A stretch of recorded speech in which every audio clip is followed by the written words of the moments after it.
Hey guys, tonight we begin with the remarkable ruins and scandalous side streets of Pompeii, the ancient Roman city frozen in ash and time, where even the brothels were well planned, well decorated, and honestly, surprisingly organized. Now dim the lights, maybe turn on a fan for that soft background hum, and let's ease into tonight's journey together. Let's say you're a Roman merchant. You've just sold 2 amphorae of fish sauce, the kind that smells like it died twice, and you've got a few sesterces jingling in your toga. You feel the familiar itch of indulgence that no number of olives can scratch. So you do what many men in Pompeii did after a long day of capitalism. You follow the arrow, not a metaphorical arrow, a literal one. Carved into the paving stones of the city streets is a relief of a penis, proud, pointed, and doing its civic duty, directing foot traffic toward the local Lupanar. Subtle, not remotely, but effective. Even the most directionally challenged Roman couldn't miss it. The ancient city planners, clearly concerned about urban efficiency, designed Pompeii's brothel navigation system with the same logic they applied to bathhouses and bakeries. If you can't find it, you don't deserve it. And to be honest, with that kind of signage, you'd have to be blindfolded and on fire to accidentally miss your destination. You turn down a narrow alley. The street noise fades. Fewer vendors shouting about garum, more whispered negotiations and the occasional chuckle that suggests a transaction has concluded early. Children aren't around, but cats are. They always are. You reach the entrance. A modest, 2-story building with dark stone walls and a surprisingly inviting doorway. Above the lintel, there's another carving, a charmingly grotesque priapus, with a feature so exaggerated it makes modern emoji look conservative. It's both a promise and a warning.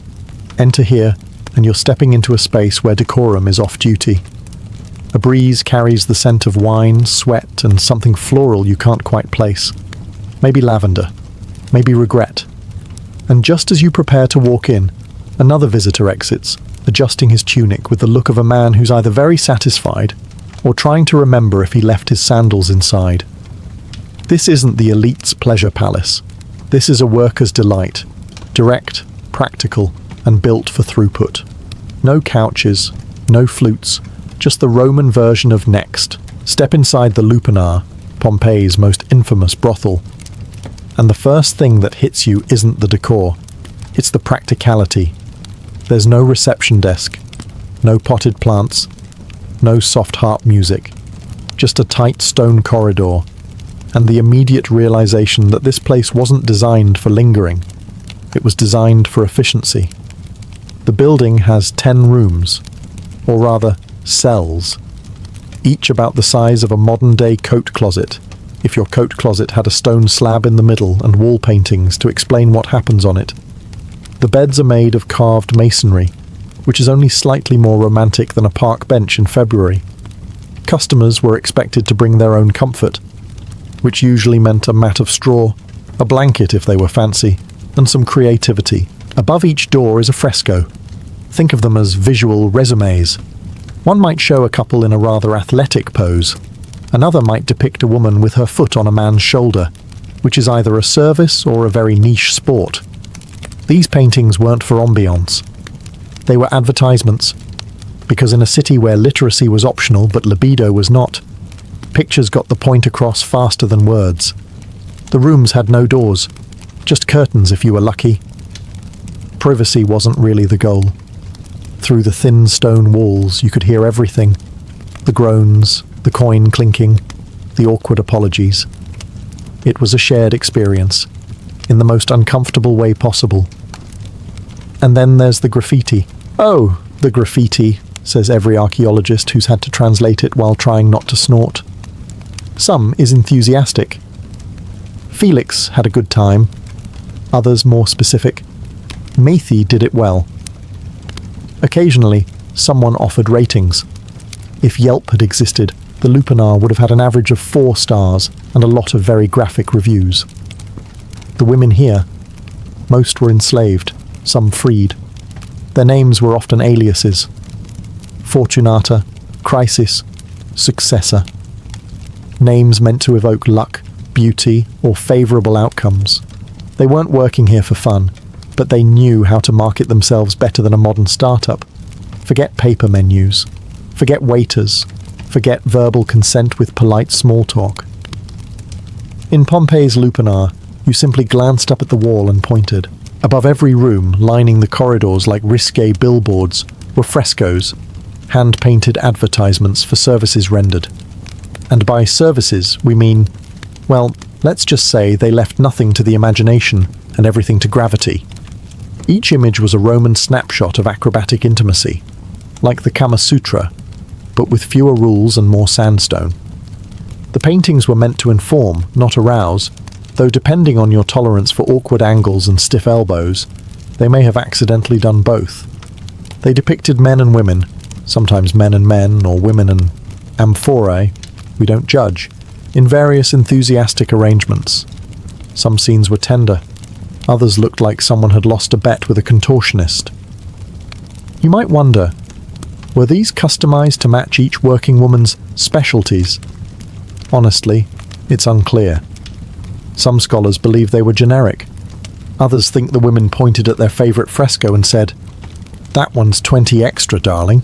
What's clear is that this was not a subtle business. This was visual, direct, and transactionally unambiguous. The client didn't have to negotiate. He could just point to fresco number 3, hand over his coin, and be gently ushered into a room with a stone bed and the faint echo of someone else's awkward silence next door. And here's the twist. The menu wasn't necessarily about sex. It was also about class. A wealthy Roman would never be caught dead in the Lupanar. He had his own private courtesans, flute girls, and probably a villa with its own scandalous wing. But this place? This was for the working man, the fisherman, the baker, the guy who spent all day hauling bricks and now wanted 30 minutes of forgetfulness before dinner. For those men, the wall paintings were more than decoration. They were promises, dreams in faded red ochre. And like all dreams, slightly out of reach depending on your budget. Before there was Yelp, there was the wall. And in Pompeii's Lupanar, the walls were absolutely covered in reviews. Carved, scratched, and scribbled with all the subtlety of a drunk Roman with a stylus and a grudge. Graffiti wasn't just tolerated, it was practically encouraged, turning the brothel into a running commentary of lust, ego, and questionable spelling. Step into any room, glance at the plaster, and boom, you've just stumbled into the ancient equivalent of the comments section. Some notes were brief and enthusiastic. "I screwed here," one man proudly proclaimed. No date, no context, just vibes. Others were oddly poetic. One graffito read, "Gaius loves Daphne, but she prefers it with Marcus." Ouch, Gaius. That one stings. It wasn't just the men leaving reviews. There are traces, possibly forged, possibly authentic, of women leaving notes too. "Myrtis was here," reads one, scrawled like a signature. Was she a client? A worker? A bored bystander waiting for her turn with the mirror? No one knows, but she made the wall. And then there were the critics. One noble soul left behind this gem. Thrusting is tiresome. Short, brutally honest. Possibly the world's first one-star review. Graffiti gave customers a chance to brag, vent, or just leave their name like a teenager tagging a bathroom stall. The range of emotions was rich. From "Avitus had successor and she moaned delightfully," to "Maritus, you cheated here. I know." Ah yes, even the drama made the walls. Archaeologists, bless their patient souls, have spent years translating these erotic Yelp reviews while trying to keep a straight face. Some inscriptions are scratched so deeply it's clear the writer meant every word. Others are faint, like someone had second thoughts mid-etching. Possibly after remembering their wife also reads Latin. It's easy to forget, looking at those walls, that these weren't just reviews. They were human fingerprints. The Lupanar wasn't a place of passion. It was a workplace, a marketplace, and a message board, all in one. Let's clear something up right away. The women working in the Lupanar weren't there because they filled out an application and dreamed of upward mobility in the hospitality sector. Most of them were enslaved. Some were former slaves trying to survive. and all of them were trapped in a system that made freedom a luxury and choice a fiction. Their names, or at least the ones scratched into the walls or remembered in wax tablets, read like mythological wishful thinking. Fortunata, the lucky one. Felix, the happy one. Successor, the successful. It's a bit like naming your pet turtle Usain Bolt and hoping he'll sprint. The reality behind the names was far grittier. These women came from all over the empire: Gaul, Greece, Egypt, plucked from conquered regions or desperate cities. They didn't share a common language, but they shared a job title and a daily routine that involved stone beds and strangers. Many were owned by a leno, the Roman term for a pimp, although that makes him sound cooler than he was. The leno was a glorified landlord, except the rooms came with unpaid labour and a quota. He collected the profits. The women collected, well, clients. If a woman was lucky, and by lucky we mean in a very bleak Roman sense, she could eventually buy her freedom. This took years of savings, sheer endurance, and a client or two who paid in actual denarii and not vague promises. Now and then, a freedwoman might go into business for herself. These women were called meretrices, and while they still faced social scorn, they at least kept their earnings.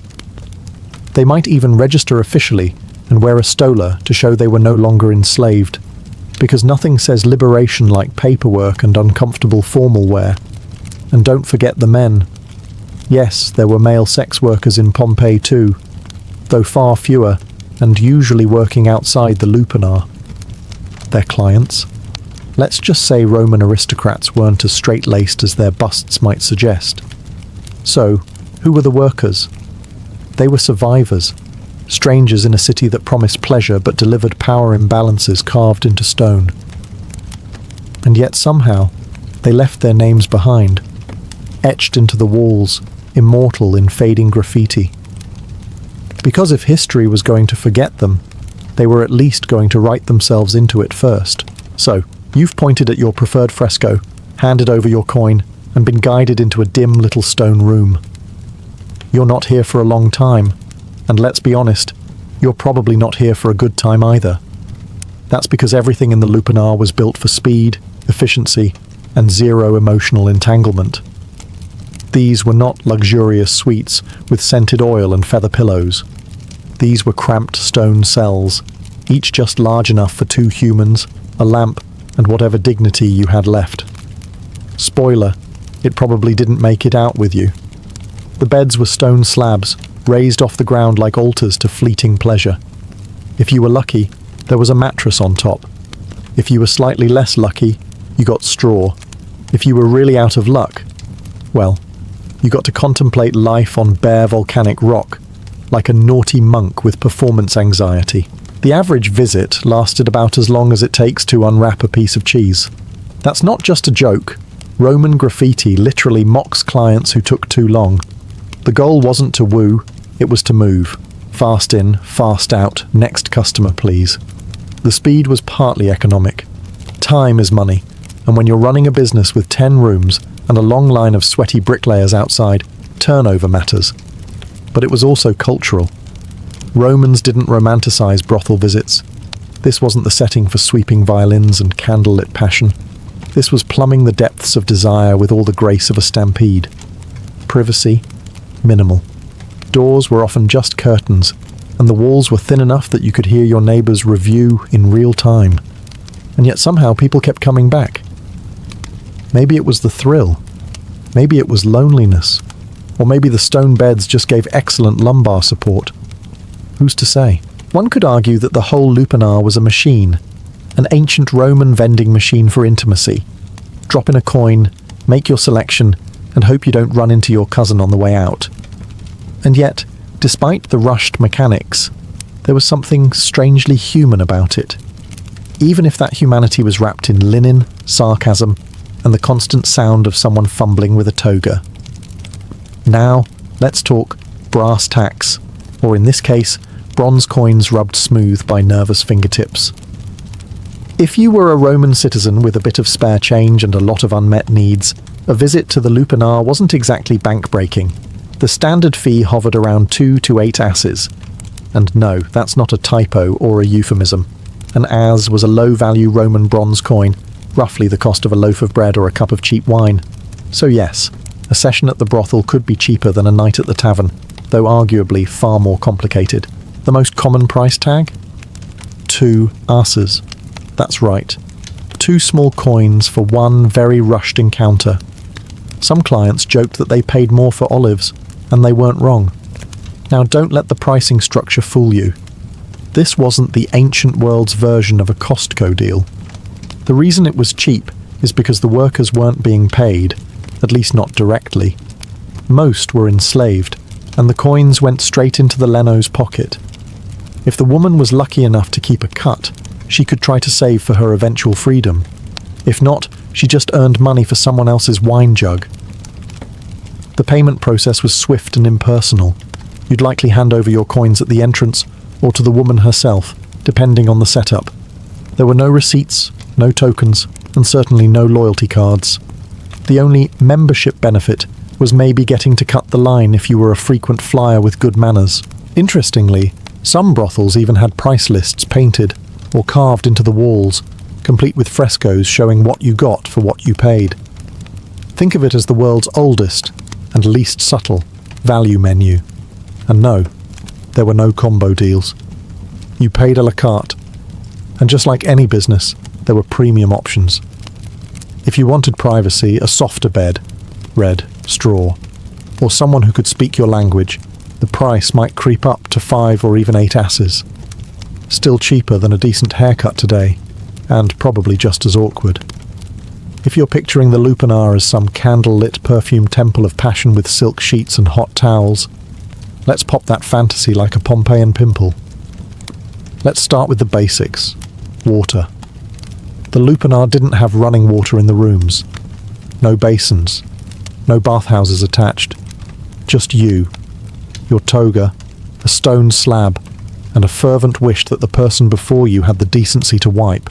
Public bathhouses did exist in Pompeii, and they were quite sophisticated. Heated floors, cold plunges, even steam rooms. But the Lupanar was not one of them. This was strictly a one-function facility, and that function was not sanitation. The stone beds, wiped down if you were lucky, possibly with water, possibly with the same rag used on all 10 beds. There's no record of disinfectant, unless you count the volcanic ash that later buried the place. Most likely, a quick sprinkle and a silent prayer to Venus did the trick. As for protection, forget about it. Romans didn't have latex. They had linen sheaths, animal bladders, or just good old-fashioned reckless optimism. Some graffiti suggest that diseases were rampant, though like everything else, they made jokes about it. There's a certain resilience in turning venereal misfortune into bathroom humour. One famous line scratched onto a wall reads, "I paid 2 asses and got burning as a souvenir. Thanks, successor." That's not just a complaint. It's a Yelp review with medieval energy. The scent inside the Lupanar? Likely a mix of sweat, oil, wine, incense, desperation, and maybe a faint note of plaster. It's a wonder people made it past the threshold without gagging, but Romans had different olfactory standards. This was, after all, a culture that used fermented fish sauce on everything. And don't forget the flies. With all that body heat and minimal ventilation, the Lupanar was a bug's paradise. Imagine trying to focus while a mosquito lands on your thigh mid-transaction. Talk about killing the mood. If you thought brothels in ancient Pompeii were limited to a single dingy floor with groaning stone slabs and echoing regrets, think again. The Lupanar, the most famous of Pompeii's brothels, came with 2 full stories, because even in ancient Rome, real estate was all about vertical expansion. The ground floor was where the magic, and by magic we mean brisk economic transactions, happened.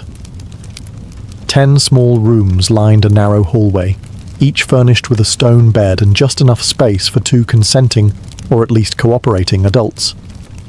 This was the high traffic zone. Quick, cheap, no nonsense. A bit like a fast food drive-through, except with sandals and fewer pickles. But the upper floor? Ah, that was for the elite clientele. The ones who had a few more coins jangling in their tunics and maybe expected their chosen companion to know a little Greek, the language or the style. Upstairs, things were quieter, slightly more refined. Maybe a cushion here or a curtain there. You know, ambiance. Accessed via a stone staircase that likely doubled as a tripping hazard after too much wine, the second floor may have hosted longer engagements, repeat clients, or simply those who didn't want to bump elbows with a dozen sweaty sailors waiting their turn downstairs. The extra privacy came at a cost, of course, but nothing says, "I care," quite like buying 5 extra minutes on a straw bed with a better view. The upper rooms may also have served as living quarters for some of the women, or at least a place to collapse after a long shift. It's unclear how strictly the floors were divided by purpose, but archaeologists have noted the remains of a latrine on the second floor. Whether this counts as a luxury feature, or just a convenience, depends on your feelings about shared bathroom space and the Roman approach to plumbing. Spoiler, it involved buckets. Interestingly, the Lupanar's 2-story structure also helped advertise its services. The painted signs outside were clearly visible from the street, and with the right lighting and a hint of perfume, the brothel almost seemed inviting, from a distance. Visiting the Lupanar wasn't a silent, introspective experience. It was more like trying to have a very personal moment in the middle of a fish market. Pompeii was a noisy city. Streets bustled with vendors shouting out the virtues of their olives, garum sellers sloshing fermented fish sauce, and blacksmiths pounding out the soundtrack of ancient capitalism. If you were trying to sneak into the brothel unnoticed, good luck. The clatter of your sandals on the stone pavement already announced your arrival to half the neighborhood. Once inside, the walls weren't soundproof. Far from it. The rooms in the Lupanar were little more than closets, separated by thin masonry and the Roman equivalent of wishful thinking. Every cough, grunt, groan, or unexpected joke echoed from room to room. If you were shy, you left that at the door, or drowned it in cheap wine. Outside, donkey carts rumbled by, and the occasional Roman citizen might stumble past, yelling a drunken ode to Venus or arguing over who'd stolen their sandals. Children played, taverns clanged, and musicians with questionable talent wailed on pipes. It was like trying to concentrate during a street parade, except the parade never ended, and everyone smelled vaguely of sweat and seafood. Oh, and let's not forget the upper-level commentary. Sometimes wealthier clients upstairs would have a better auditory vantage point, and they used it. One can imagine a smug merchant reclining on a straw mat, wine in hand, chuckling at the performance art unfolding below. Free entertainment included. In the rare quiet moments, perhaps during siesta hours, you might catch the cooing of doves, the shuffle of feet in the atrium, or the distant rhythm of gladiator training at the amphitheatre. Even the gods, it seemed, had to deal with background noise. And of course, there was the internal soundtrack. Your own heartbeat, probably racing, especially if this was your first visit. Combine nerves, ambient chaos, and questionable acoustics, and you've got the Roman sensory experience in full stereo. You might imagine that Roman brothels operated in some shadowy legal grey zone, tucked in dark alleys, constantly raided by toga-wearing vice squads. But no.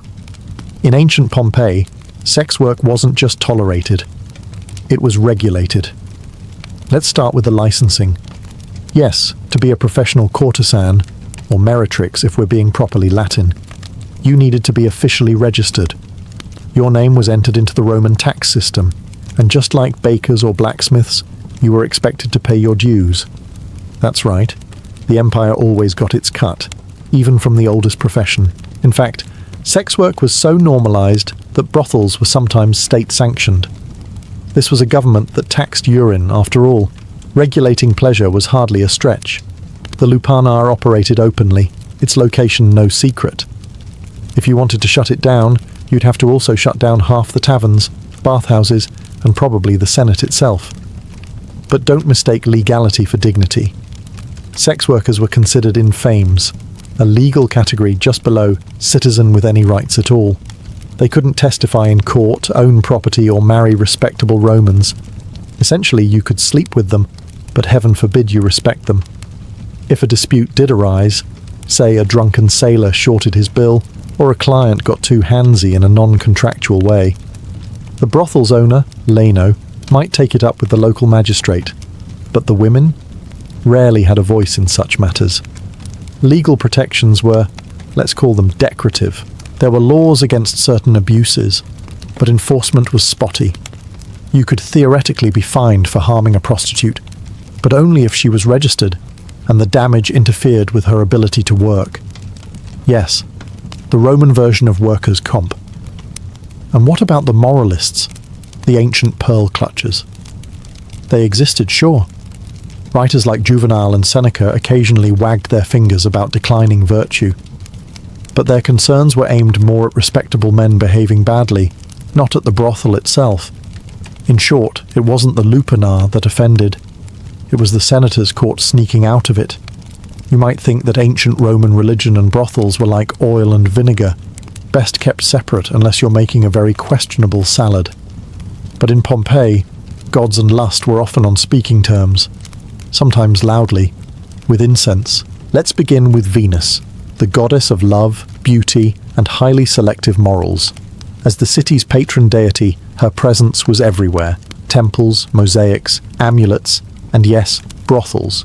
If you wanted a bit of divine flair with your transactional visit, there was likely a little shrine to Venus watching over your performance. Encouraging? Perhaps. Slightly unsettling? Absolutely.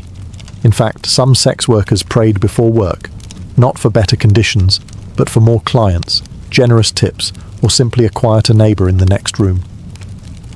Offerings to Venus or Priapus, god of fertility and comedic phallic sculptures, weren't uncommon.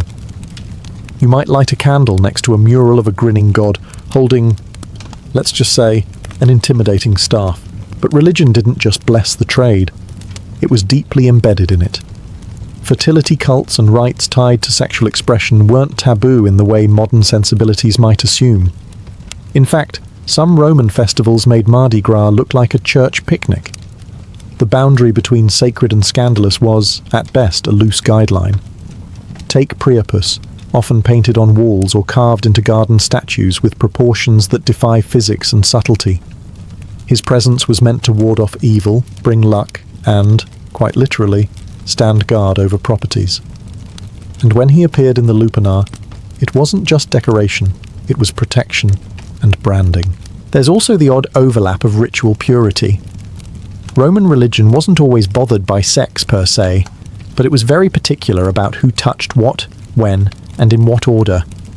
Visiting a brothel didn't make you impure, unless you then wandered into a temple without washing. In which case, the gods might judge you, not for your activities, but for your hygiene. The Lupanar had seen its share of drama, drunken brawls, awkward exits, maybe a few toga malfunctions. But nothing could prepare it for the morning of August 24th, 79 CE, when Mount Vesuvius woke up on the wrong side of the tectonic bed. It started subtly, a distant rumble, a puff of smoke. Patrons might have assumed it was a rowdy tavern party or some overzealous street theatre troupe doing a Wrath of the Gods reenactment. After all, what better place to ignore ominous signs than a city where the walls moaned louder than the earth? But then the sky turned black at noon. Not metaphorically, literally black. Birds stopped singing, dogs howled, and ash began falling like morbid confetti. Inside the Lupanar, business likely ground to a halt, not because of a sudden attack of morals, but because volcanic pebbles began raining on the tile roof. Conversations turned from pricing to panicking. That sultry moaning in the background, now probably just someone yelling, "Run!" The brothel's architecture, sturdy but cramped, was no match for Vesuvius's rage.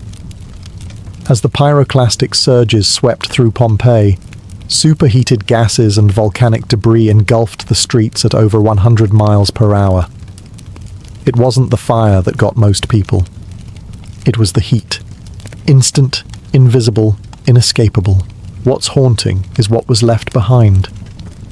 In the ruins of the Lupanar, archaeologists found remains, curled in corners, slumped on stairs, caught mid-flee. People didn't always make it out. Some might have hesitated to grab their money pouch or cloak. Others might have just thought, how bad could it be? Famous last thoughts. When the ash finally settled, Pompeii was preserved in eerie detail, like a paused documentary of Roman life. Graffiti frozen mid-insult, food still on plates, and in the Lupanar, stone beds, erotic frescoes, and the ghost of human desire, all entombed beneath 20 feet of volcanic tantrum. Ironically, it was this disaster that gave us our clearest glimpse into ancient life. Without the eruption, the brothel would have decayed like the others. Instead, it became a museum of sin, commerce, and raw humanity, as if the gods said, let's save this one for educational purposes. Imagine being a 19th century archaeologist full of dreams about noble Roman forums and grand marble statues, only to uncover a building where every wall seems to be moaning in Latin. Welcome to the Lupanar excavation. The brothel was officially unearthed in the 1860s, and let's just say the reactions were mixed. On one hand, you had scholars excited about discovering a well-preserved Roman building. On the other, you had uptight Victorians clutching their pearls as they realized every wall was basically a stone-carved OnlyFans. The frescoes? Unapologetically graphic. The graffiti? Equal parts crude and clever. The stone beds? Small, narrow, and about as romantic as a dentist chair. But it was the sheer honesty of the space that made it fascinating. Nothing was sugar-coated. The Romans weren't hiding their libido behind metaphors. They slapped it on the walls with artistic pride and a stunning lack of censorship. Of course, early excavators weren't quite sure how to present this cultural gem. Some pieces were hidden away in the so-called secret cabinet in Naples, a kind of NSFW ancient art vault where embarrassed museum curators could lock away anything too scandalous for polite society. The idea was simple. Preserve the art, but only let serious men with scholarly intentions take a peek. Wink, wink. Meanwhile, academics argued over the proper tone to take. Was this anthropology or smut? Were the frescoes symbolic or instructional? And most importantly, who was going to explain this to visiting school groups? Despite all the awkwardness, the Lupanar became one of Pompeii's most visited sites.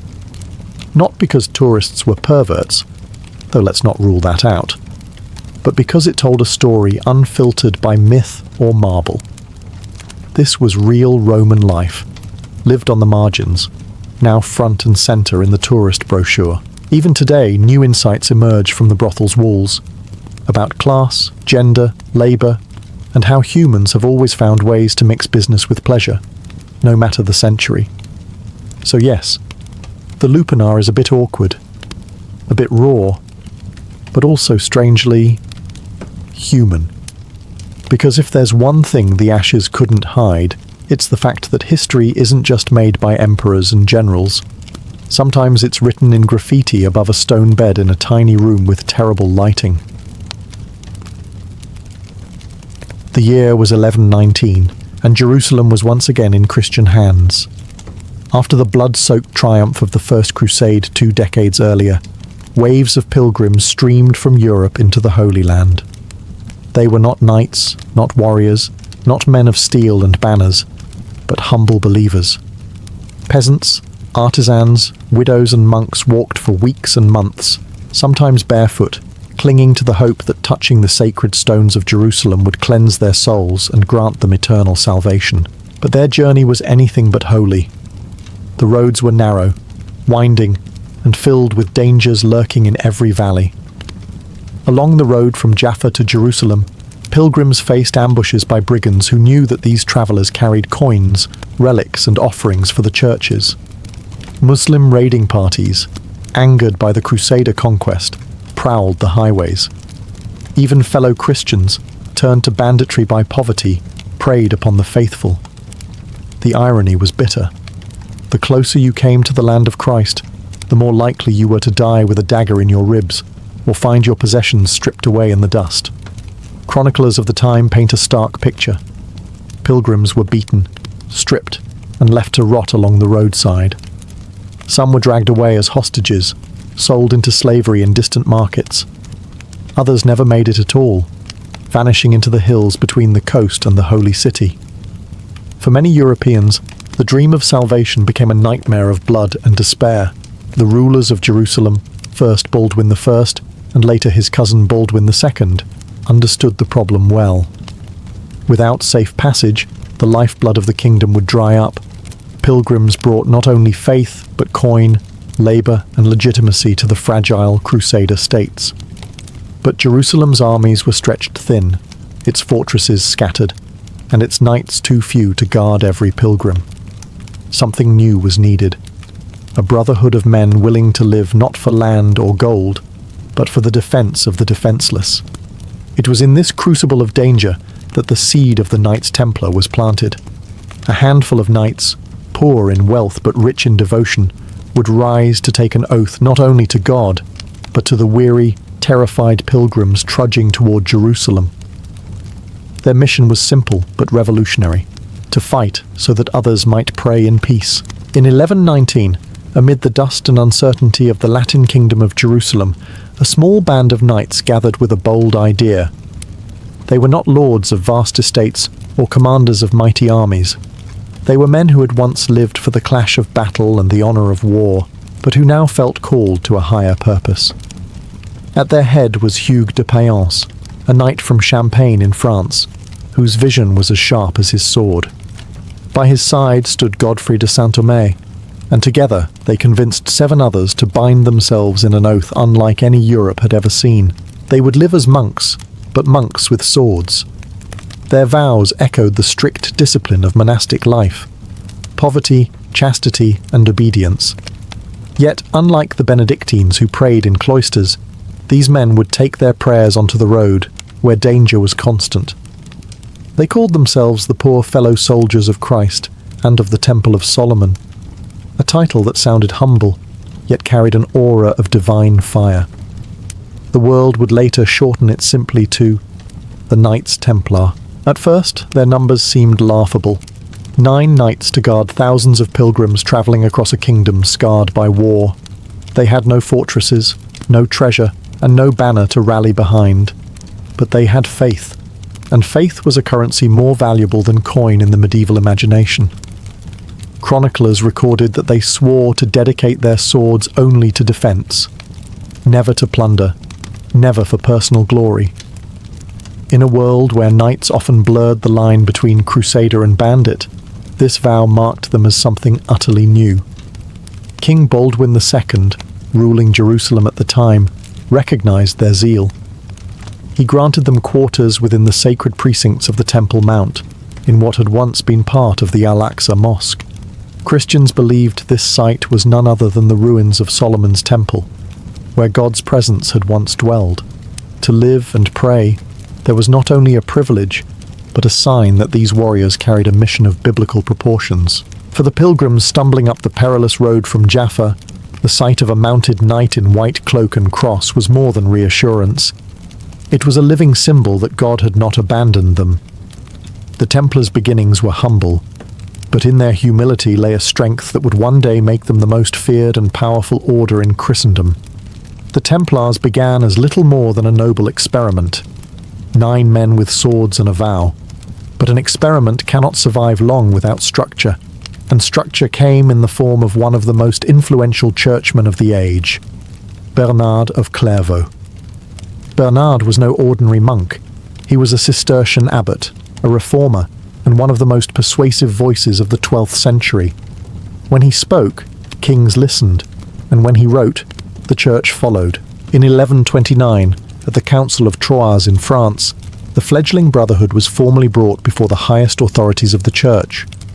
Hugues de Payens himself stood to present the Templars' mission. They were poor, they had no lands, and their order was unlike any monastic tradition that had come before. But Bernard saw potential in them, potential not only for service, but for salvation. He argued that these men, by combining the humility of monks with the courage of knights, embodied a new kind of holiness. Under Bernard's guidance, the the Templars received their rule, a written code of life that transformed them from a ragtag band into an official religious order. It was modelled after the strict Cistercian discipline: silence in the halls, simple meals without extravagance, no luxuries of clothing or gold. Their armour was plain, their cloaks white as a sign of purity, and their diet restricted even in times of war. They were to avoid pride, gluttony, and above all, personal ambition. In short, the rule sought to strip away everything worldly, leaving behind only men wholly devoted to God and the protection of his pilgrims. Yet there was a paradox at the heart of the rule. These monks were not called to flee the world, but to fight in it. Bernard himself resolved the tension in a fiery treatise titled In Praise of the New Knighthood. Traditional knights, he wrote, fought for vanity, for wealth, or for the applause of men. But the Templars fought for Christ himself. Their battlefield was their monastery, their sword, an instrument of prayer. When a Templar killed, Bernard claimed, it was not murder, but malicide, the destruction of evil itself. The rule gave the Knights Templar a soul, and Bernard's words gave them legitimacy. What began with 9 men now became an institution, recognized by the Pope, admired by the faithful, and feared by those who stood in their way. With Bernard of Clairvaux's blessing and papal recognition, the Knights Templar transformed almost overnight from a fragile experiment into a phenomenon. What began with 9 men now spread across Christendom like wildfire. By the mid-12th century, nobles, lords, and kings across Europe rushed to support the order. Some donated land, others wealth, and many gave their own sons. Often younger sons who had no inheritance but craved both purpose and salvation. The Templar image became iconic. Knights clad in white mantles marked with a stark red cross, riding 2 to a horse in humble acknowledgement of their vow of poverty. Yet their poverty was paradoxical. For while the individual knight owned nothing, the order as a whole amassed vast resources. Castles in Spain, farms in France, vineyards in Portugal, and estates in England all fell under the Templars' management. Pilgrims leaving for the Holy Land might sell or donate property to the order, and wealthy nobles, eager to curry divine favour, left entire villages in Templar hands. This sudden influx of wealth and land did not weaken their discipline. It fueled their mission. In the Holy Land, the Templars built fortresses that would become legendary.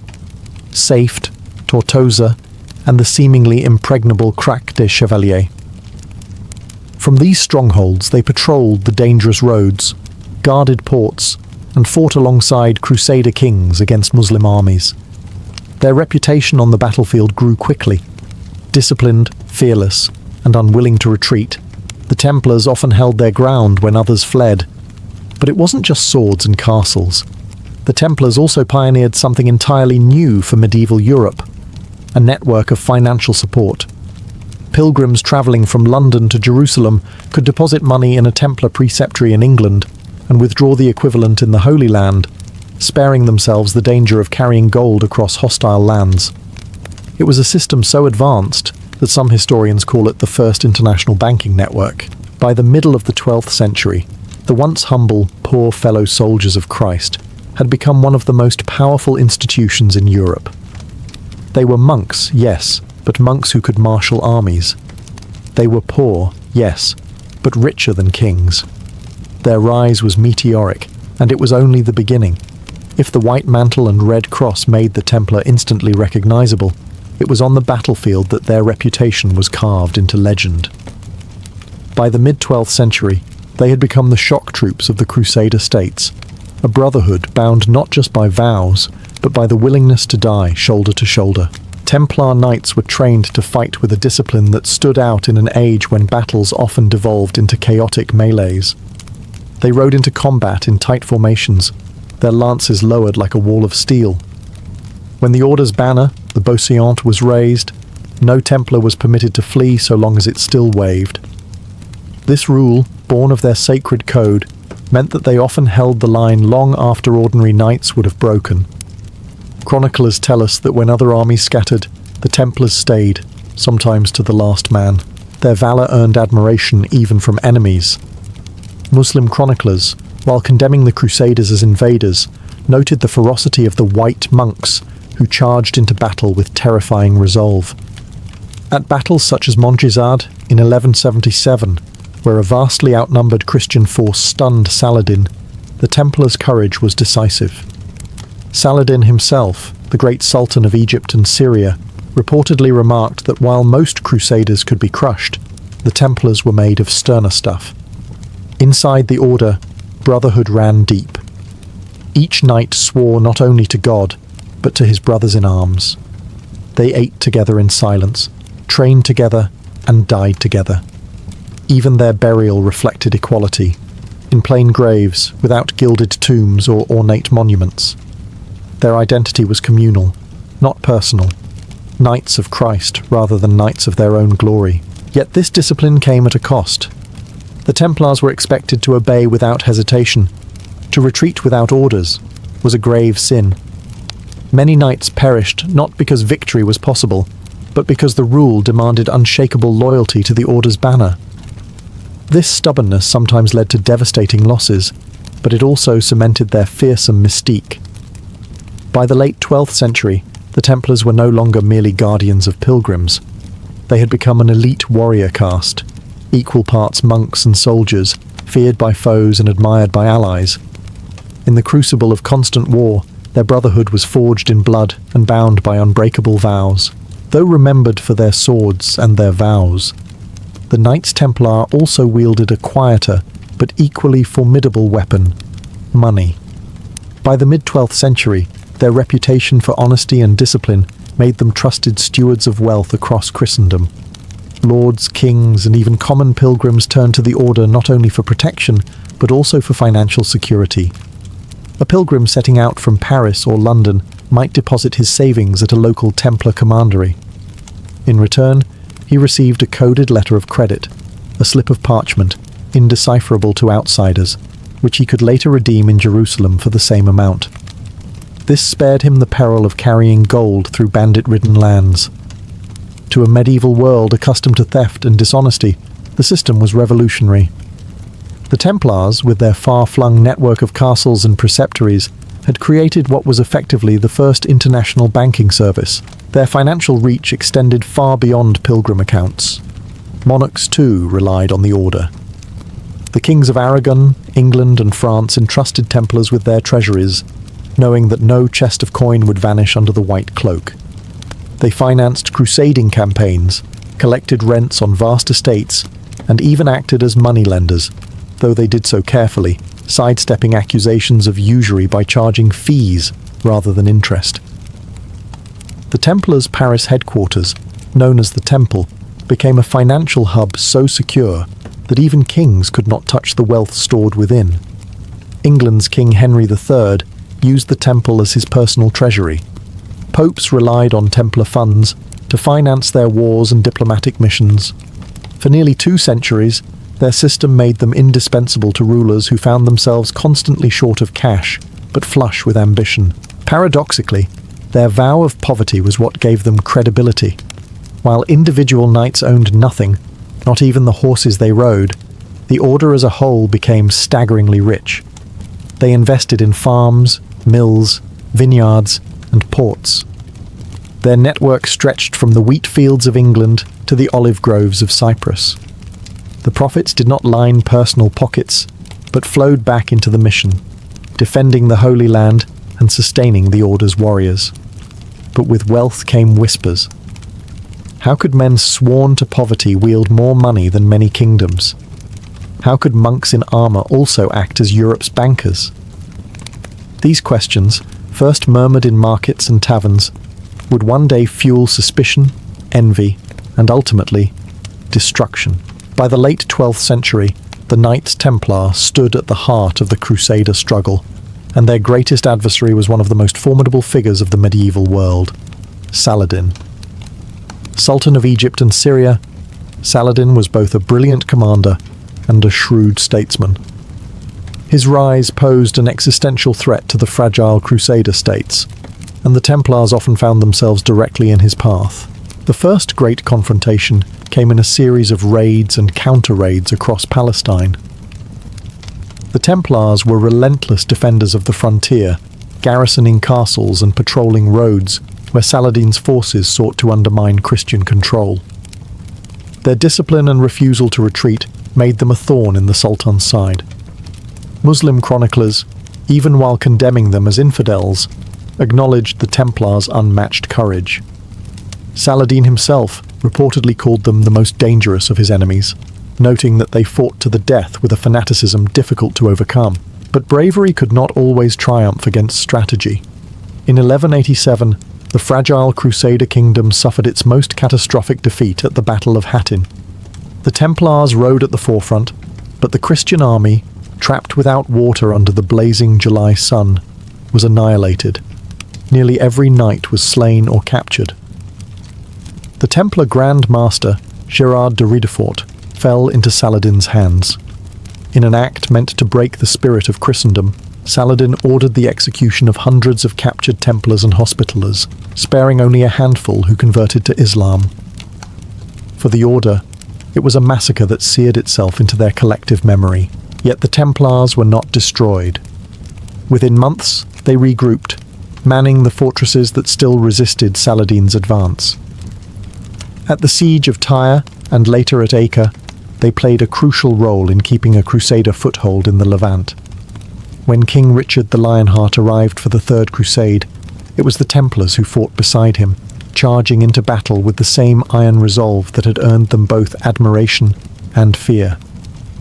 The clash with Saladin revealed both the glory and the fragility of the Templar mission. They were fearless, yes, but not invincible. Their willingness to die on the battlefield, while inspiring, also bled the Order of its finest warriors. Still, their resilience ensured that even after Hattin, the Red Cross continued to fly in the east. The 13th century marked the beginning of a slow unravelling for the Knights Templar. Once hailed as saviours of pilgrims and champions of Christ, they now faced a series of blows that eroded their strength, reputation, and very purpose. The first challenge was military. The Crusader kingdoms that the Templars had sworn to defend were crumbling. After the disastrous loss at Hattin and the fall of Jerusalem to Saladin, the Crusaders clung to a handful of ports and fortresses along the coast. The Templars poured their resources into defending these outposts, but one by one they fell. Acre, the last major Christian stronghold in the Holy Land, was lost in 1291 after a brutal siege. Thousands of Templars died in its defence, and those who survived retreated to Cyprus, exiled from the land that had given them their original mission. But geography was not their only problem. Perception was changing too. With no Holy Land to protect, many in Europe began to ask, what was the point of the Templars now? Their vast estates, castles, and wealth remained, but their visible purpose seemed gone.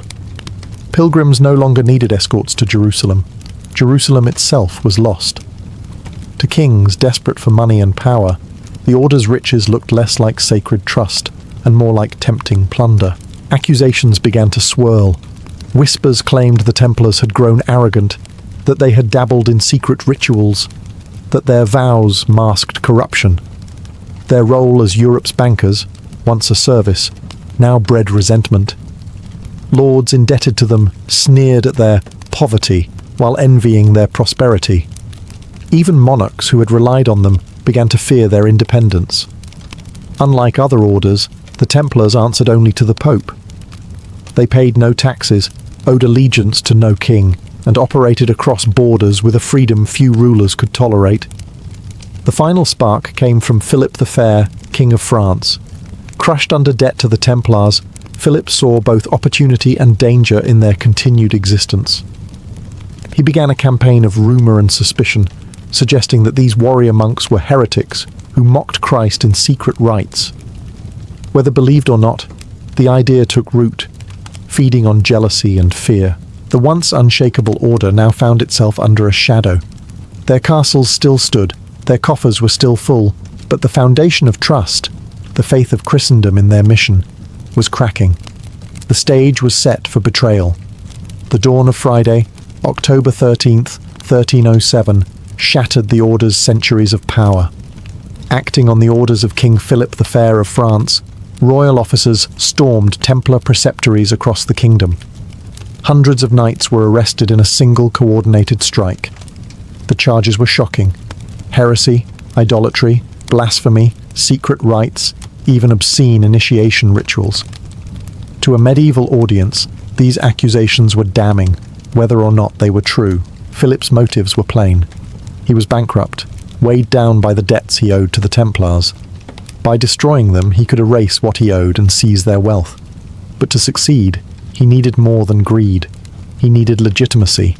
And so the Templars were dragged before inquisitors, tortured until they confessed to crimes they almost certainly did not commit. Under the lash and the rack, men admitted to spitting on the cross or worshipping strange idols. The confessions were paraded as proof, even though many knights later recanted, declaring their innocence before God.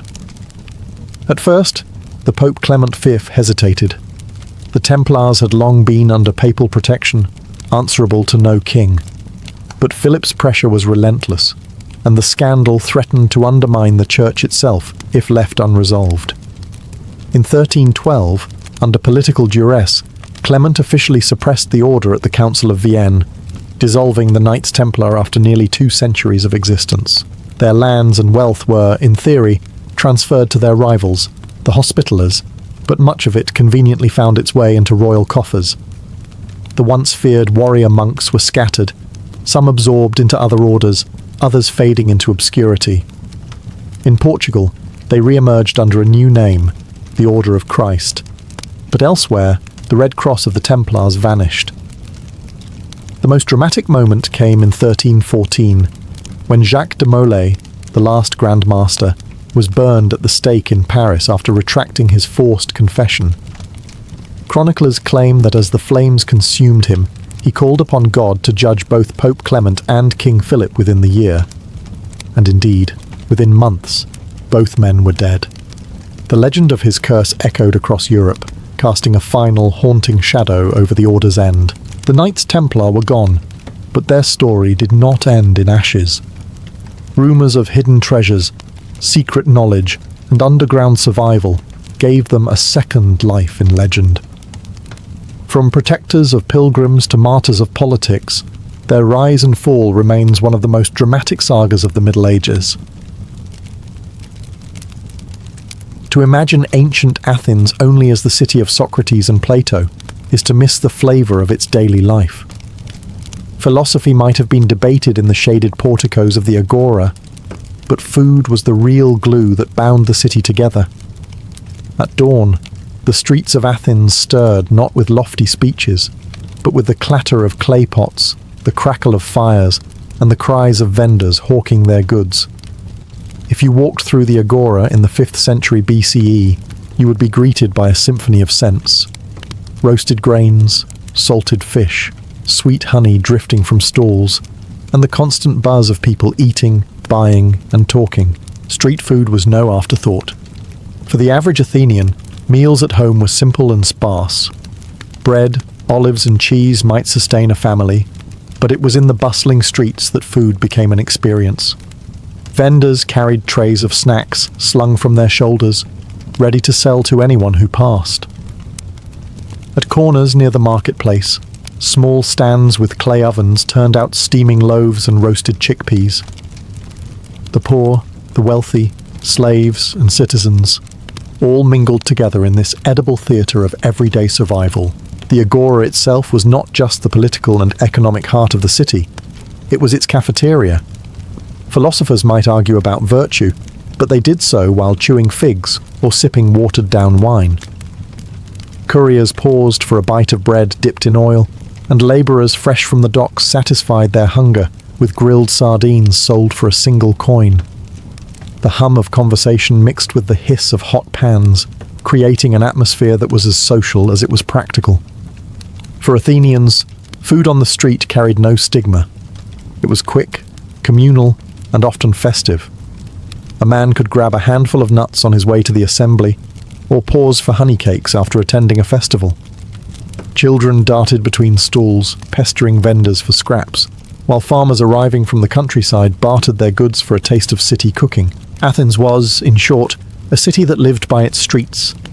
The food there was not luxury, but rhythm, a daily beat of roasting, baking and frying that nourished its citizens while binding them together in one bustling, flavourful community. If there was one food that embodied the daily life of ordinary Athenians, it was the humble chickpea. Vendors roasted them on flat pans over open flames, sprinkling them with a pinch of salt or herbs, and served them in little cones of papyrus. The aroma of toasted legumes drifted through the marketplace, luring passers-by to stop for a handful. They were cheap, filling, and packed with enough protein to sustain a labourer through a long day at the docks or in the fields. In a city where most people lived without wealth, roasted chickpeas were the true democratic snack, shared by everyone, from poor craftsmen to students of philosophy. But the chickpea was not eaten only roasted. Boiled and stewed with garlic, onions or dill, it made a hearty porridge known to all social classes. A pot of chickpeas simmering slowly over the fire was a common sight in Athenian households, especially in the poorer districts, where meat was a rare luxury. Chickpeas were also ground into flour to thicken soups, or mixed with barley to stretch a meal further. They were the backbone of survival food, plain, earthy, and reliable. Alongside chickpeas stood the lentil, another humble legume that earned pride of place in the Athenian diet. A bowl of lentil stew was often called the poor man's meat, but this was not an insult. Lentils were hearty, rich in flavour when stewed with vinegar and herbs, and they could be prepared quickly for those who had little time or money. Philosophers themselves were fond of them. A saying attributed to Socrates teases young men to content themselves with lentils rather than chase after extravagance. In this sense, lentils were not just food, they were a moral lesson in moderation and simplicity. On the streets, vendors might carry steaming bowls of lentils to sell to workers rushing between tasks. For a few coins, a man could buy sustenance that filled his stomach and warmed his body. The poor could live for days on lentils, bread and olives, a trio that represented both the austerity and resilience of Greek life. Chickpeas and lentils were not glamorous, but they were dependable. They carried the taste of home, of thrift, of resilience. In a city famed for its philosophers and warriors, these humble legumes quietly kept Athens alive, one roasted cone or simmering pot at a time. In ancient Athens, bread was not merely food, it was the foundation of life. Without bread, there was no meal. Every household, from the poorest hut to the wealthiest villa, revolved around the grinding of grain, the kneading of dough, and the daily baking that kept bellies full. In fact, to eat bread was synonymous with eating itself. Most Athenians relied on barley bread, a coarse, dark loaf made from the hardier grain that thrived in Greece's rocky soil. Barley bread was dense and heavy, often described by aristocrats with a kind of disdain, but for the common citizen, it was filling and reliable. Wheat bread, finer and softer, was a luxury imported from regions like Thrace or Egypt. To eat white bread was to declare one's wealth. It was food for the privileged few, not for the majority. On the streets of Athens, bakers rose before dawn to prepare the city's daily bread. Ovens fired with olive wood and brush filled the air with a nutty, smoky fragrance that drifted across the agora. Vendors sold loaves hot from the hearth, wrapped in cloth or leaves to retain warmth. A dock worker might break his loaf apart with his hands on the way to labour, dipping chunks into olive oil or wine for flavour. Children tore off pieces to nibble while running errands, and farmers, arriving from the countryside, often bought bread to eat alongside dried figs or cheese. Bread was rarely eaten plain. It was dipped into honey for sweetness, soaked in diluted wine, or used to scoop up stews of beans and lentils. Wealthier Athenians might sprinkle it with herbs, sesame, or cheese. There were even variations baked with onions or garlic, giving the loaves a pungent edge that filled the stomach and sharpened the senses. But bread was more than fuel. It was symbolic. In offerings to the gods, bread was laid upon altars. During festivals, special loaves shaped into coils or animals were baked as sacred gifts. Sharing bread was also a social act, a gesture of hospitality and community. To break bread with someone was to acknowledge trust and friendship. In every bite, bread carried the story of Athens, its soil, its labourers, its markets, and its gods.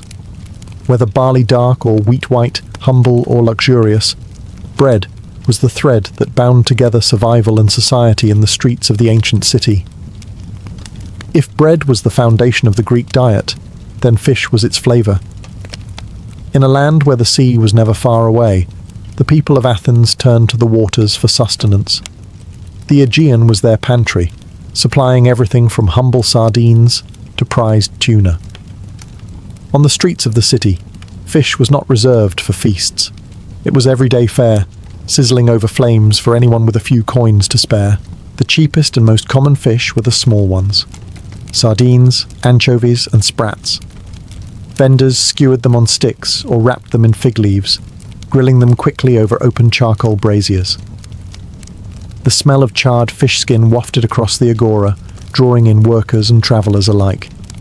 A dockhand or potter might buy a skewer of fish to eat on the go, tearing the flesh apart with his fingers and licking the salty oil from his hands. These little fish were affordable, nutritious, and above all portable, a perfect street snack in a busy city. Larger fish were another matter. Tuna, mullet, or sea bass could fetch a high price, and their arrival in the marketplace was often a spectacle. Wealthier citizens, or those seeking to impress guests, would buy whole fish to be roasted or baked with herbs. But even these delicacies found their way into the streets, where innkeepers or cooks sold slices to those who could afford a small taste of luxury. A single portion of grilled mullet, crisped at the edges and drizzled with olive oil, could transform an ordinary meal into something memorable. What made fish so essential was its variety. Salted and dried fish were staples for long journeys or poor households who needed preservation. Smoked fish gave a deeper flavour and lasted longer than fresh. Fish soups, seasoned with leeks and dill, were sold steaming from clay pots in the back streets, warming both body and spirit. Even the scraps and bones were boiled into broths that stretched a meal further, ensuring nothing went to waste. For Athenians, fish was more than food. It was culture. Plays and comedies from the era often joked about the frenzy in fish markets, where housewives haggled fiercely with sellers. To love fish was to be Greek, and to argue over its price was a civic duty. In the smoky stalls of Athens, with sardines hissing over coals, the city's appetite was satisfied one skewer at a time. If savoury fish and bread sustained Athens through its daily rhythm, then honey cakes gave it joy. In a world without sugar, honey was the sole source of sweetness, a golden treasure harvested from hillside hives and revered as a gift from the gods. The Greeks called honey the nectar of the immortals, and on the streets of Athens, it transformed simple dough into irresistible treats. Vendors fried small rounds of wheat or barley batter in bubbling oil until they puffed and crisped. Once golden, they drizzled them with honey, letting the syrup seep into every crevice before sprinkling them with sesame seeds. These treats, what we might recognize as the ancestors of donuts, were sticky, fragrant, and addictive. Children ran to stalls with sticky fingers, while adults savoured them slowly, the honey clinging to lips and beards. But honey cakes were not only indulgences, they were deeply tied to ritual. At festivals honouring the gods, especially Zeus and Artemis, honey cakes were offered at altars. Sometimes they were shaped into animals or coils, their sweetness meant to please divine appetites. To eat what had first been offered to the gods was to share in a sacred meal, blurring the line between devotion and delight. At weddings and births, honey cakes symbolized prosperity and fertility, binding the cycles of life to the taste of sweetness. On ordinary days, though, honey cakes were pure pleasure. The agora buzzed with vendors who balanced trays on their heads, shouting out the freshness of their fried cakes. The smell alone was enough to lure passers-by from debates and trade deals. For a few obols, anyone could enjoy a moment of luxury, no matter how poor. A sailor just back from Piraeus might spend his wages on a fistful of cakes, while a philosopher, supposedly above such temptations, might secretly nibble one between lectures. The texture was part of the appeal. Crisp outside, soft inside, drenched in honey that glistened in the Athenian sun. Eating them was messy, but in a city that thrived on noise, argument and laughter, no one cared if syrup dripped onto your tunic. In honey cakes, Athens revealed its sweeter side. They were food for the gods, food for the festivals, and food for the everyday man who wanted just a taste of golden joy in a life often filled with struggle. Not every street food in Athens required fire or frying pans. Some of the most beloved snacks were simple gifts of the earth: figs, olives, and nuts. Together, they formed the everyday fuel of the city, portable, nourishing, and endlessly versatile. They were as common in the hands of a child as in the rations of a soldier, and they appeared in both humble suppers and lavish banquets. The fig was Athens' pride. Plump, sweet, and bursting with seeds, figs grew across Attica, and their harvest marked the rhythm of the year. Fresh figs were sold from woven baskets in the agora, their skins glistening purple or green. They were eaten whole, juice dripping down fingers, or paired with cheese for a richer bite. Dried figs, flattened into leathery discs, were even more popular. Easy to carry, long-lasting, and cheap, they were the snack of workers, travellers, and students. To eat figs was so integral to Greek identity that laws even forbade their export, keeping the finest fruits for Athenians alone. If figs were the sweetheart of Greek food, olives were its soul. Every Athenian grew up with them, in one form or another. Black or green, pickled or cured, olives were sold in heaps at market stalls, scooped into clay jars, and eaten by the handful. Olive oil, pressed from these same fruits, flavoured nearly every dish, but the olives themselves were an essential street snack. Salty, tangy and filling, they were carried in pockets or wrapped in leaves for quick bites. To eat an olive was to taste the land of Greece itself: rocky soil, hot sun, and centuries of cultivation. Nuts, too, had their place in Athenian life. Almonds, walnuts, and hazelnuts were cracked open and eaten raw or roasted, often sold in small piles by vendors at festivals. Children tossed them like dice in games before eating them, while adults carried them as travel food. Mixed with honey, nuts became a sweet, energizing treat, beloved by athletes for their strength and by philosophers for their simplicity. Together, figs, olives, and nuts were more than food. They were a portable pantry, sustaining Athens at work, in play, and in worship. Sold cheaply on the streets, they embodied the balance of Greek eating: simple, natural, and tied to the rhythm of the earth. No Athenian meal, whether in the streets or at home, was complete without something to drink. And for the Greeks, that almost always meant wine. But forget the modern image of gulping it straight from the amphora. Athenians considered drinking unmixed wine barbaric. Instead, they diluted it with water, often in a 3-to-1 ratio, turning strong wine into a refreshing beverage suited for daily life. To drink it pure was considered a mark of savagery, fit only for Thracians and other uncivilized peoples. In the agora and neighborhood taverns, large clay jars called craters were filled with watered wine. Vendors dipped cups into them, selling cheap portions to laborers who wanted to wash down bread or fish. The drink was sometimes flavored with herbs, spices, or even honey to mask the roughness of cheaper vintages. A sailor back from Piraeus might spend his coins on a cup of spiced wine, while a student of rhetoric might sip a watered drink while debating philosophy with friends. Street water sellers also played their part, carrying amphorae from the city's fountains and springs. Water was plentiful in Athens thanks to aqueducts and cisterns, and while it was not unsafe, Athenians generally preferred it mixed with a splash of wine. The combination was practical. It stretched the wine further, dulled its intoxicating power, and gave even ordinary water a sense of festivity. For those with a sweet tooth, another option was kykeon, a simple mixture of barley, water, and sometimes herbs or honey. Though more rustic, it was refreshing, filling, and particularly popular among farmers and soldiers. At religious festivals, kykeon even carried a sacred meaning, tied to the rites of Demeter and the Eleusinian mysteries. To drink it was not only to quench thirst, but to participate in tradition. Wine drinking was also deeply social.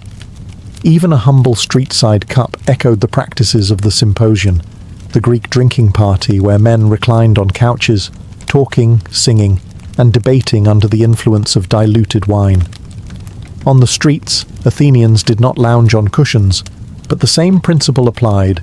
Wine loosened tongues, forged connections, and turned a simple meal into a shared experience. For Athenians, watered wine was more than refreshment. It was culture in a cup. In every sip lay a blend of practicality, moderation, and community, echoing the balance that defined Greek life itself. If the agora was the beating heart of Athens, then its markets were the arteries through which food, voices, and energy flowed. Every day, before dawn, the square filled with vendors setting up their stalls, arranging baskets of figs, amphorae of olives, slabs of cheese, and trays of roasted chickpeas. By mid-morning, the place was a riot of noise, smells, and colours. The food vendors of Athens were not merely salesmen, they were performers. Each one cried out with exaggerated claims, boasting that his honey was sweeter than the rivals, or that his fish was fresher, caught at dawn from the harbour at Piraeus. Housewives haggled fiercely, slapping coins down and demanding better prices. Philosophers complained about the noise, but often found themselves lured into buying snacks between lectures. Slaves scurried through the crowds, sent by their masters to gather provisions. The market was chaotic, but it was also the glue of the city, a place where every class mixed in pursuit of sustenance. Some vendors carried their goods through the streets rather than setting up stalls. Bakers balanced trays of flatbread on their heads. Nut sellers rattled small baskets to attract attention. Fishmongers dripped seawater onto their catch to keep it glistening and fresh. The poorer citizens could buy just a single sardine or a handful of olives, while the wealthy might purchase amphorae of fine wine or large cuts of meat for household feasts. Markets were also places of innovation. Athenian cooks experimented with spices brought in from trade routes, offering flavoured bread, seasoned stews, or fish grilled with herbs for those who could pay a little extra. The variety gave the streets an international flavour. Egyptian grain, Thracian wine, and Anatolian nuts sat side by side with Attic olives and figs. For Athenians, eating at the market was not just about survival, it was about connecting to the larger world beyond Greece. And then there were the smells. Smoke rising from fish grills mixed with the sweetness of honey cakes. The sharp tang of pickled olives mingled with the earthy scent of lentils bubbling in clay pots. For the citizen, soldier, slave, or philosopher passing through, the market was an irresistible sensory assault. A reminder that in Athens, food was never far from reach. The agora's markets were more than commerce. They were theatre, politics, and survival wrapped into one. To walk through them was to experience Athens at its most human. In Athens, food was never just about filling the stomach. It was about connection between families, neighbours, classes, and even the gods themselves.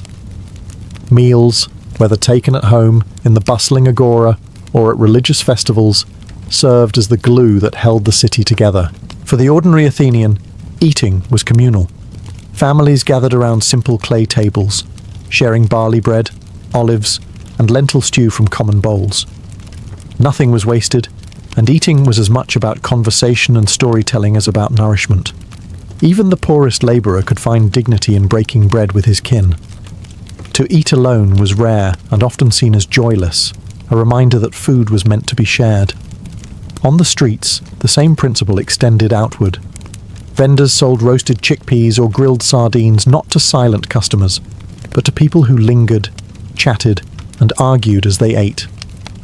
A dock worker might share figs with a friend, while two philosophers debated politics over watered wine at a corner stand. The marketplace became a stage where Athenians of all ranks, from slaves to citizens, brushed shoulders and connected through food. Religious life reinforced this sense of unity. At festivals, sacrificial meat was divided among participants, allowing even the poor to taste what they normally could not afford. Honey cakes offered to the gods were later shared among worshippers, blurring the line between sacred offering and public feast. Food in this context was not private, it was civic, binding the community together in ritual and celebration. Even politics had its place at the table. Public meals, known as syssitia, especially in other Greek city-states like Sparta, found their Athenian echoes in communal feasting after victories or during great civic events. Here, food became a statement of equality, citizens dining together, setting aside rank for the shared act of eating, and of course, there were the symposia, drinking gatherings where men reclined, talked, sang, and plotted the ideas that would shape philosophy, drama, and politics for centuries. Though these were elite affairs, their roots were still in the Athenian belief that food and drink opened doors to fellowship and intellectual exchange.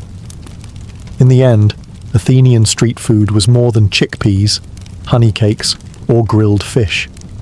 It was the taste of democracy in action, simple meals shared across divides, turning daily survival into a ritual of belonging. Through food, Athens fed not just its body, but its soul. The story of Vinland begins not with Leif Erikson, but with his father, Eric the Red. Fierce, ambitious, and exiled more than once for violence, Eric had carved out a life on the very edge of the known world. After being banished from Iceland, he set sail further west and stumbled upon Greenland, a land of glaciers, fjords, and harsh winds. To entice settlers, he named it Greenland, though the reality was far less inviting. Here, in scattered turf houses clinging to the coasts, the Norse carved out a fragile existence, hunting seals, tending sheep, and trading furs. Leif grew up in this world of scarcity. Unlike the lush fields of Norway, Greenland demanded toughness and ingenuity. Every harvest was uncertain, every winter a trial. From his father, Leif inherited not only boldness, but also the conviction that survival lay beyond the horizon. Eric had turned exile into opportunity. Leif would do the same, but whispers reached Greenland of something more, a land westward, beyond the icy seas. Sailors spoke of forests where timber grew thick, unlike the barren rock of Greenland. Some even claimed to have glimpsed wild grapes, a bounty unimaginable in the frozen north. These were not idle tavern tales. Norse seafarers were practical men, and Leif listened closely. If the rumours were true, this land could provide what Greenland could not: resources for survival, expansion, and perhaps even glory. Leif's world was already shaped by voyages. Norse ships carried not just warriors, but settlers and families across the Atlantic, from Norway to Iceland, from Iceland to Greenland. Each step further west was a gamble, but one the Norse had made before. Why stop at Greenland if richer shores lay just beyond? The sea, after all, was not a barrier for Leif's people. It was a road. By the year 1000, Leif Erikson was ready. Strong, ambitious, and hungry for discovery, he gathered his crew. His father Eric, though proud, was aging and cautious, warning of storms and unknown dangers. But Leif was not deterred. He had grown up on stories of sagas, of men who pushed past fear into legend. For him, sailing west was not just curiosity, it was destiny. And so, with Greenland's icy fjords at his back, Leif set his sights on the horizon. What awaited him was not just another settlement, but the beginning of one of history's greatest tales of discovery, the land that would come to be called Vinland. In the year 1000 CE, Leif Erikson made ready for a journey that even his bold father had hesitated to attempt. He gathered a crew of about 35 men, hardened farmers, hunters, and sailors who knew the moods of the North Atlantic all too well.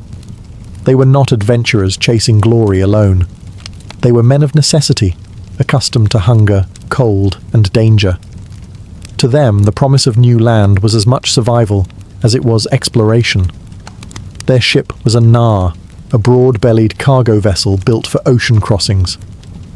Unlike the sleek, dragon-prowed longships of raiders, the nar was steady, able to carry livestock, timber, and trade goods. Its oak planks flexed with the waves, and its single square sail of wool, dyed red and brown, caught the northern winds. Each man knew the rigging, the oars, and the rhythm of the sea.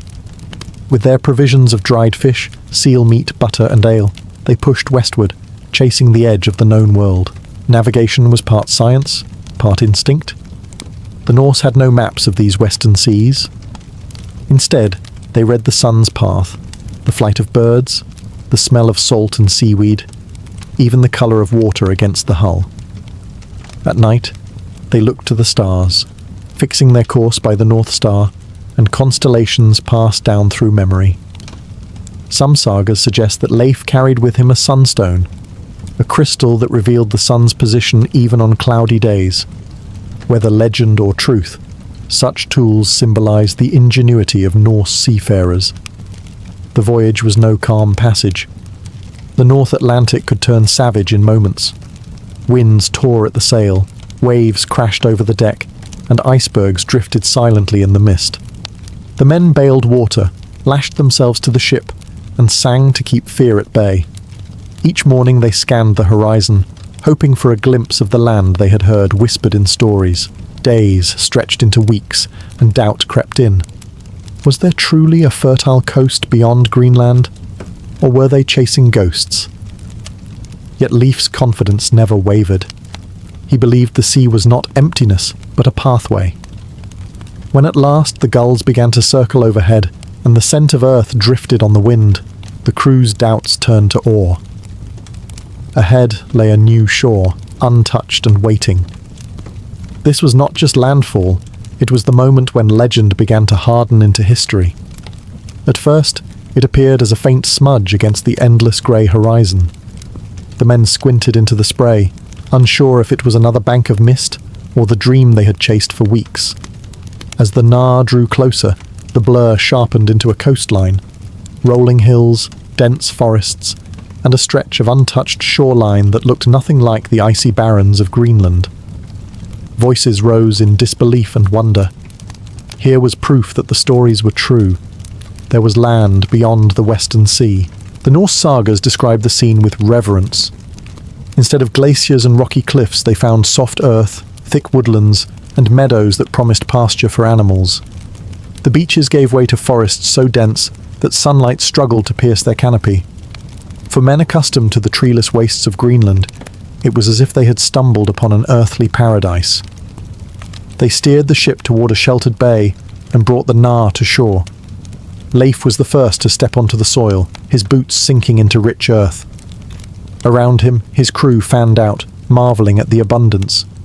Streams of fresh water trickled down from hills, cool and clear. Birds filled the air with their cries, and wild game rustled through the underbrush.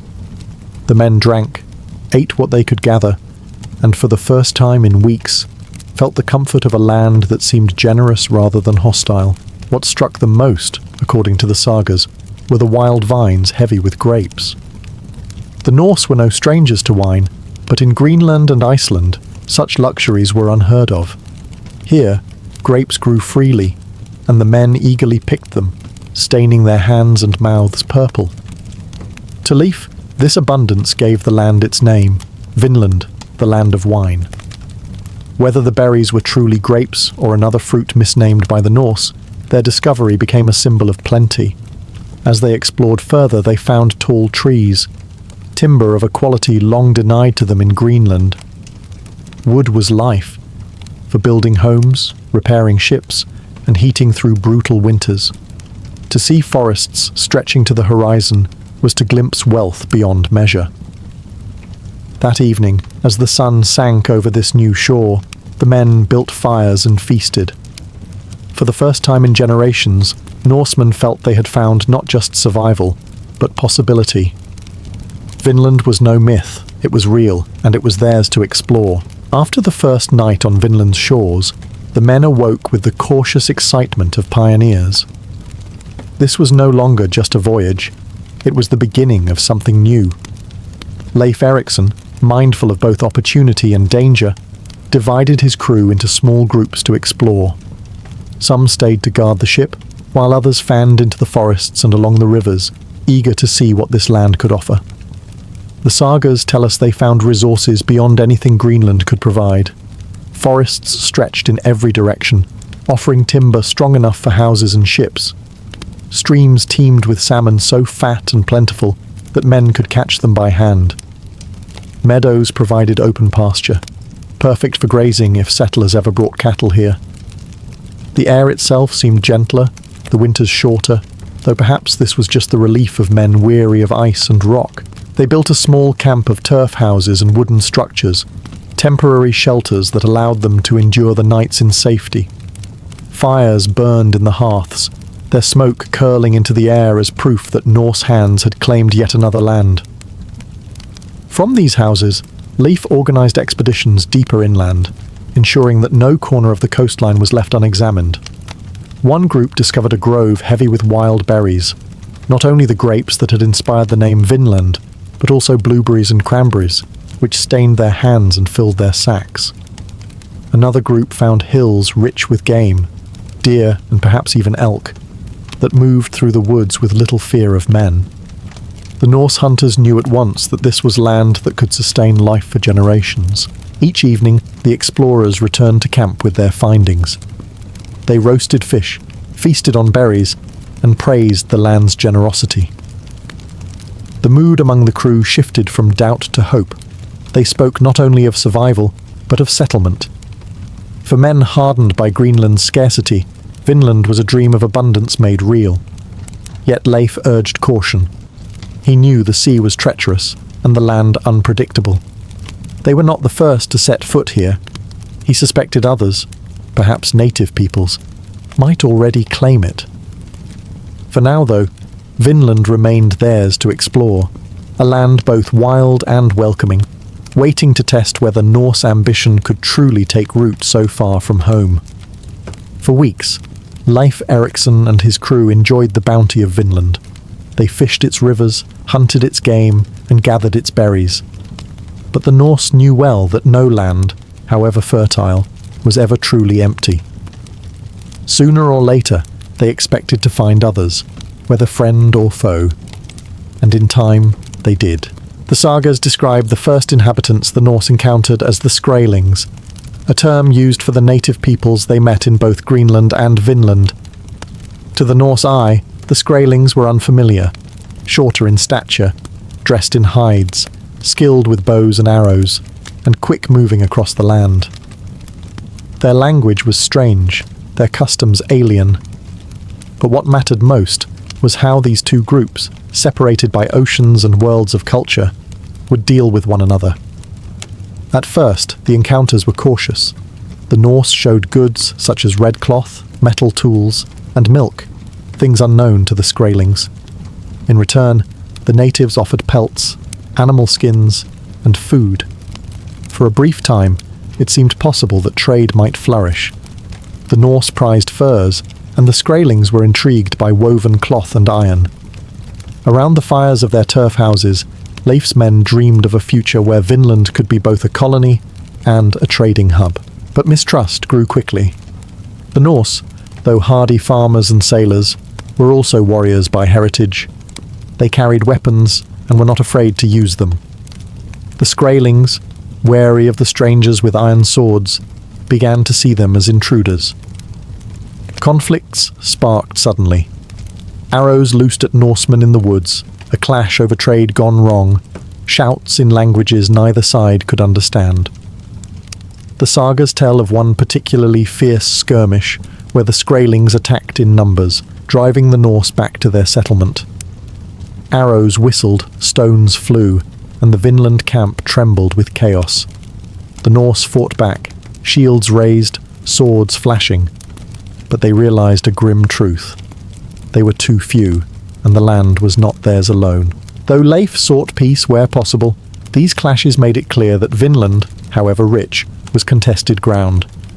The grapes, the timber, the salmon, all were tempting, but so long as the Skraelings defended their homeland, any Norse foothold would be fragile. What began as a voyage of discovery was turning into a lesson. The Atlantic had delivered them to new shores, but survival here depended not only on nature's bounty, but on how they faced the people who already called this land home. Once Leif Erikson and his men established their camp, Vinland became more than just a distant coastline. It became a lived reality. The Norse were not merely explorers, they were settlers at heart, accustomed to carving homes out of hostile landscapes. In Vinland, they built a small but sturdy base, likely of turf walls and timber roofs, much like the dwellings in Greenland. Smoke from their hearths curled above the camp, a sign that Norse hands were shaping this wild land into something familiar. Daily life followed a rhythm of survival and opportunity. At dawn, men set out to fish the rivers and streams, where salmon leapt in such numbers that catching them seemed almost effortless. Others hunted game, deer, bear, and waterfowl, returning with meat that was roasted on open fires or preserved for leaner days.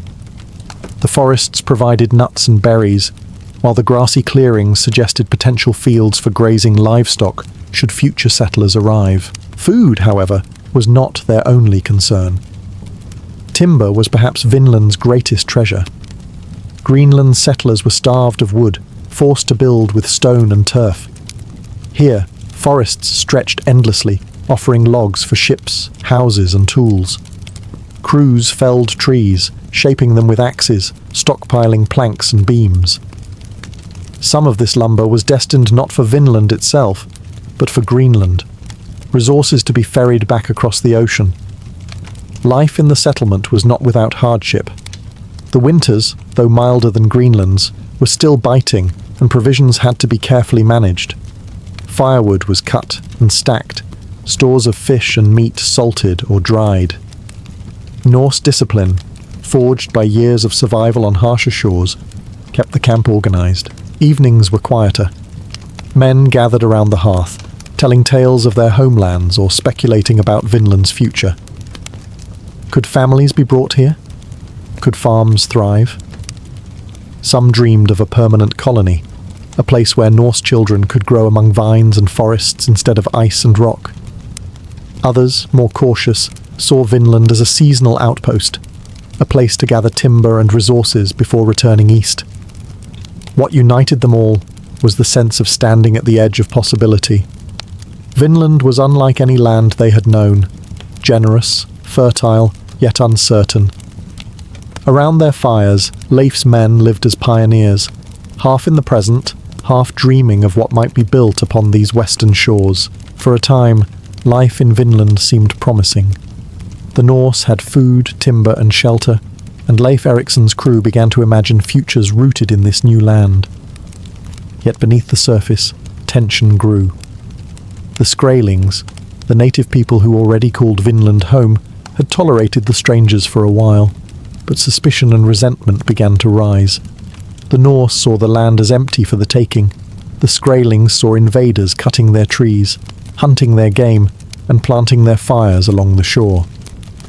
At first, interactions were cautious exchanges. The Norse offered red cloth, milk, or iron tools, which fascinated the Skraelings, while they in turn traded animal pelts and food. But these fragile beginnings soured quickly. The Norse, proud and martial, carried weapons even to trade. Their warriors' presence was a constant reminder that their friendship rested on the edge of a sword. One saga tells of a skirmish sparked when a bull belonging to the Norse bellowed and frightened the Skraelings, who retaliated in fear. Another account describes a trade dispute, perhaps over milk or cloth, that erupted into violence. Whatever the spark, arrows flew, stones were hurled, and soon the Norse camp found itself under siege. The Skraelings came in numbers.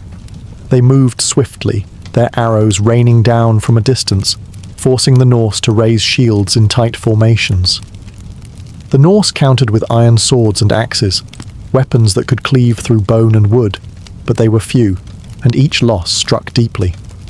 For every Norseman who fell, the survival of the whole settlement was threatened. The sagas highlight moments of desperation and bravery. Women in the camp carried water and urged the men to fight harder, while warriors charged out with wild cries to scatter the attackers. In some tellings, even a pregnant woman, Freydis, daughter of Eric the Red, picked up a sword, baring her chest and screaming at the Skraelings until they retreated in shock. Though the Norse won some clashes, they could not escape the truth.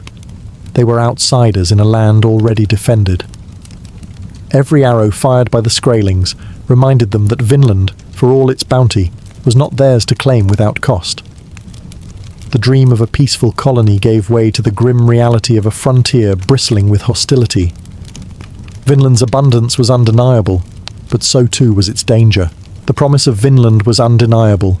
Fertile soil, thick forests, rivers brimming with fish, and vines heavy with fruit. Yet as months passed, Leif Erikson's men realized that abundance alone could not guarantee survival. The Skraelings resisted their presence with determination, and every clash reminded the Norse of how precarious their settlement truly was. Vinland was rich, but it was also contested ground. The Norse were few. 35 men, even armed with iron and discipline, could not stand indefinitely against larger numbers who knew the land intimately. Hunting trips became dangerous, as arrows sometimes whistled from the tree line.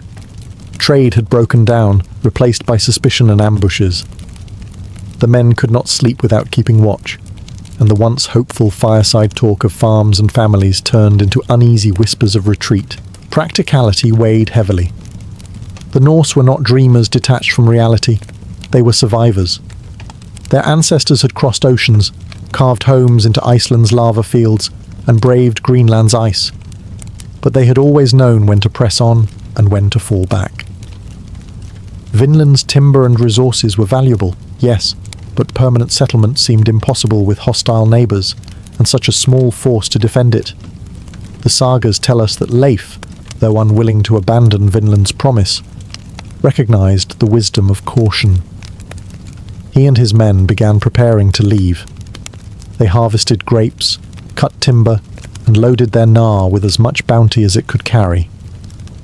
The ship became a floating treasure chest of Vinland's riches, proof that the land was real and fertile, even if it could not yet be held. Their departure was tinged with regret. Some men wanted to stay longer, to fight harder, to stake a permanent claim. Others were relieved to turn their backs on a land that seemed to promise blood as much as plenty. Ultimately, the decision reflected the Norse ethos, survival above all else. To return alive, with stories and resources, was better than to die in a futile defense of distant shores. As the gnar pushed off from Vinland's coast, the men looked back at the forests fading into the horizon.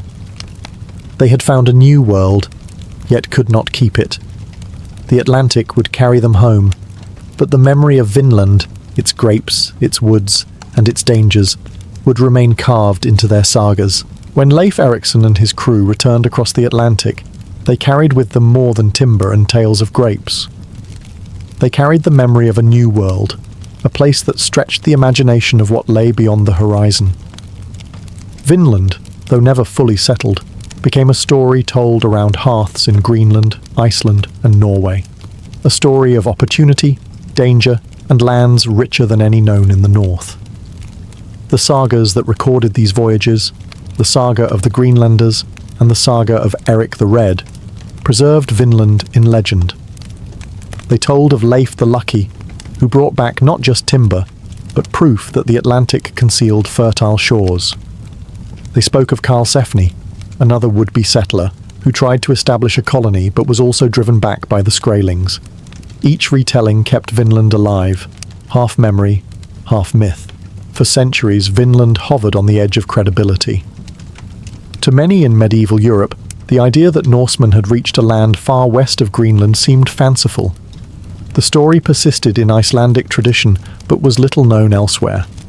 Then, in modern times, evidence began to surface.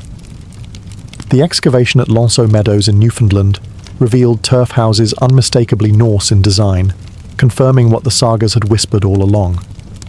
The Vikings had reached North America around the year 1000, nearly 500 years before Columbus.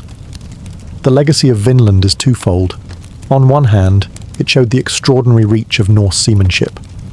These were not merely raiders of Europe's coasts, but explorers who crossed oceans and touched new continents. On the other hand, Vinland became a reminder of limits. The Norse had found new shores, but they lacked the numbers and the alliances to hold them. Unlike Greenland or Iceland, Vinland never became a lasting colony. Yet, in a way, its greatest legacy lies in imagination. For the Norse, Vinland was proof that the world was larger than they had thought, that beyond every horizon lay the possibility of more. For later generations, the Vinland sagas became a prelude to the age of exploration. a whisper that the Atlantic had already been crossed long before Columbus. Leif Erikson's journey did not change the world immediately, but it ensured that the first footsteps of Europe in the Americas were not Spanish, but Norse. And that memory, carried in saga and soil, remains Vinland's enduring gift to history.